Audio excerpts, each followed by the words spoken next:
जनता के बीच जनता की सेवक बनकर निरंतर जनता के कार्यों को करने वाली महरौली विधानसभा से लाडूसराय वार्ड की पूर्व निगम पार्षदा कांग्रेस पार्टी अनीता चौधरी ने देश में आज के हालातों पर बातचीत की। साथ ही उन्होंने आज के बेरोजगारी, महंगाई और दिल्ली में फ्री के मुद्दों पर चल रही राजनीति पर खुलकर अपने विचार रखे और जमकर हल्ला बोला। देखिए ये रिपोर्ट। सबसे पहले तो मैं ये कहूँगी कि आज जो मेन मुद्दा है वो महंगाई, बेरोजगारी का है, लेकिन हमारे नौजवानों को, हमारी गृहिणियों की बातों को इग्नोर करके हमारे देश को एक अलग ही राह पे ले जाया जा रहा है।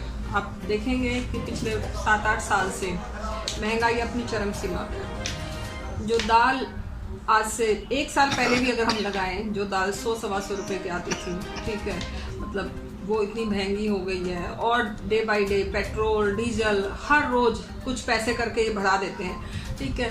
तो वो ये दिखाना चाहते हैं कि भाई हम थोड़ा सा बढ़ा रहे हैं, लेकिन वो ये नहीं दिख रहा कि वो छोटा छोटा पैसे का जो अमाउंट है वो अगर हम 10 दिन का भी कैलकुलेट करें तो कितना हो गया।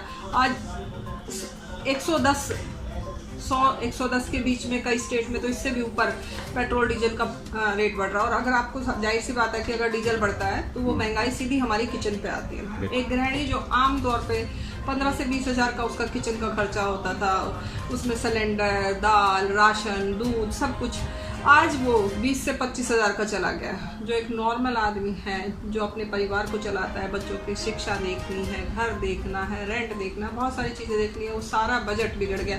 उसका असर सीधा सीधा हमारी हेल्थ पे आ रहा है। जहाँ घर में थोड़ा बहुत फ्रूट आ जाता था, थोड़ा बहुत अच्छी सब्जियां हम ले आते थे बच्चों के लिए, वो घूम फिर के हम दाल पे चटनी पे आ गए, क्योंकि खरीद ही नहीं पा रहे, अफोर्ड ही नहीं कर पा रहे। ऊपर से रही सही मार कोरोना के टाइम पे आप सबको पता है कि देश की क्या व्यवस्था हुई।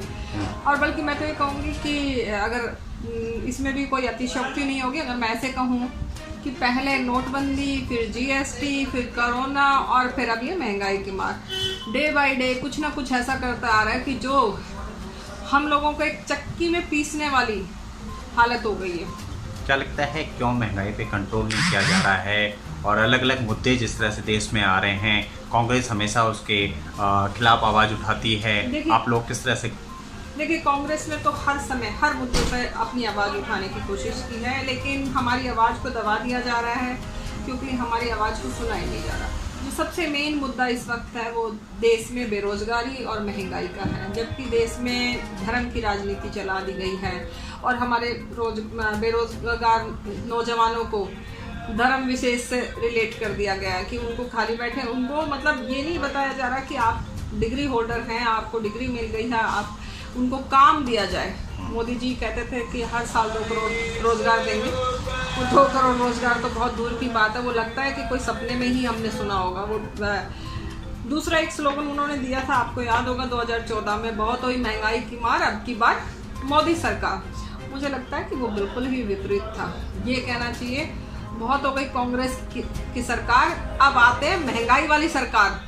उनको ये स्लोगन रखना चाहिए क्योंकि ये महंगाई जिस तरीके से डे बाय डे, जो सिलेंडर हमारे टाइम पे 350-400 के आसपास मिलता था, वही सिलेंडर आज 1000 से भी ऊपर हो गया, ठीक है। गृहिणी कैसे अपना घर चलाए, वो दिन रात इसी टेंशन में होती है। बीपी और हो गया, सबको बीपी शुगर हो गया, क्योंकि ये कैसे कहें बच्चों के सामने, क्योंकि ये बच्चों के, आप एक और छोटा सा मुद्दा इसमें मैं बोलना चाहूँगी। आप सबको याद होगा कि अभी पिछले दिनों जब बच्चों के एग्ज़ाम चल रहे थे अप्रैल में, उस टाइम एक के साथ एक दारू फ्री थी, ठीक है। बहुत लोगों ने क्या किया, जो जिनको पीने की आदत है, मैं ये नहीं कहती कि दारू बुरी चीज़ है या नहीं पीनी चाहिए, सबका अपना ये अपना पर्सनल वो होता है, लेकिन फिर भी आप ये बताइए कि अगर राशन फ्री करते तो हमें समझ में आता, एक गृहिणी भी खुश होती, घर का राशन चलता। अगर पेट भरा है तो बंदा बाहर कमाने जा सकता है, लेकिन घर में उसी टाइम बच्चों के पेपर चल रहे हैं, अगर शराब घर में आ गई तो पी जाएगी तो घर में लड़ाई भी होगी। लेकिन दिल्ली सरकार तो जो है फ्री की ही राजनीति कर रही है, लगातार फ्री फ्री फ्री, और फिर भी जनता उनके साथ दे रही है। हाँ, वही तो एक मतलब सही मायने में मैं आपको बताऊं कि वो लोग हमारे दिमाग से खेल रहे हैं, चाहे वो मोदी सरकार हो चाहे वो केजरीवाल सरकार हो। मोदी सरकार ने धर्म की राजनीति पकड़ ली, ठीक है, उनको कोई फर्क नहीं पड़ता है कि देश में क्या हालात हो रहे हैं इस वक्त। हर स्टेट में दंगे फसाद ये सब चीज़ें चल रही हैं और हमारे प्रधानमंत्री किसी भी प्लेटफॉर्म पे आके कोई एक स्टेटमेंट नहीं दे रहे, ठीक है। जबकि हमारे अशोक गहलोत जी ने साफ साफ बोला है कि प्रधानमंत्री जी की बात का असर पड़ता है।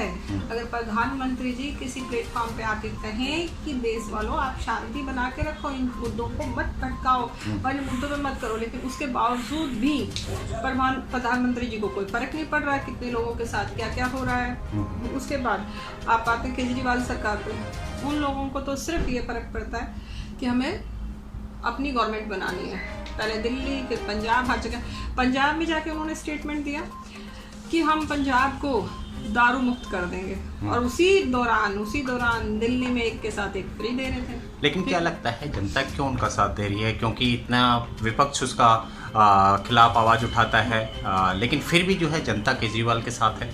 देखिए मैं आपको बता रही हूँ ना कि छोटी छोटी चीज़ें अब मैं मतलब ये आपको आऊँ कि हमारे दिल्ली को ही लेके चलते हैं कि जब कांग्रेस की गवर्नमेंट थी इक्वली सब चीज़ें चलती थी। हम लोगों ने 2 रुपये किलो गेहूँ 2 रुपये किलो चावल दिए, आप लोगों को याद होगा, तो हमने राशन कार्ड का अधिकार दिया, राशन का अधिकार दिया, सब कुछ किया। एक गृहिणी जिसके नाम पे कुछ नहीं होता था उसके नाम पे हमने राशन कार्ड बनवाया था, उसको घर का मुखिया बनाया। हम लोगों की ये पहल थी कि हर तबके को राशन मिले, सब चीज़ें हों। लेकिन हुआ क्या कि इन लोगों को कि झुग्गी झोपड़ी वाला जो एरिया, मैं ये नहीं कहती उनके लिए काम करो, बिल्कुल करना चाहिए, वो हमारे वोटर भी हैं और हमारे देश का बहुत अभिन्न अंग है, लेकिन आपको इक्वली सबको लेके चलना चाहिए, आपको डेवलपमेंट भी करना चाहिए। आप देखना अभी मानसून आ रही है, ठीक है, दिल्ली में पिछले साल उससे पिछले साल क्या हालात हुए थे, इतने गड्ढे हो गए थे कि एक एक बस उन गड्ढों में आ जाए। तो उन्होंने डेवलपमेंट वगैरह को सबको ख़त्म कर दिया है, उन्होंने फ्री बसें कर दी हैं, फ्री पानी बिजली जो है वो। लेकिन हम लोगों के टाइम पे भी होता था, लेकिन हम लोगों ने स्लैब रखे हुए थे, 200 यूनिट पे इतना, 400 यूनिट पे इतना। हम लोगों ने प्लान करके राजनीति की थी, हम लोगों ने कभी स्वार्थ की राजनीति नहीं की। हमने देश को आगे बढ़ाया, बच्चों के भविष्य को देखा, बुजुर्गों के भविष्य को देखा, सब चीज़ों को इक्वली लेके चले। और जबकि ये सिर्फ देश को भटका रहे हैं और देश को किसी प्रगति पे नहीं ले जा रहे हैं, किसी भी मतलब आप ये कहें कि देश विकास की तरफ जा रहा है, मैं नहीं कहूँगी।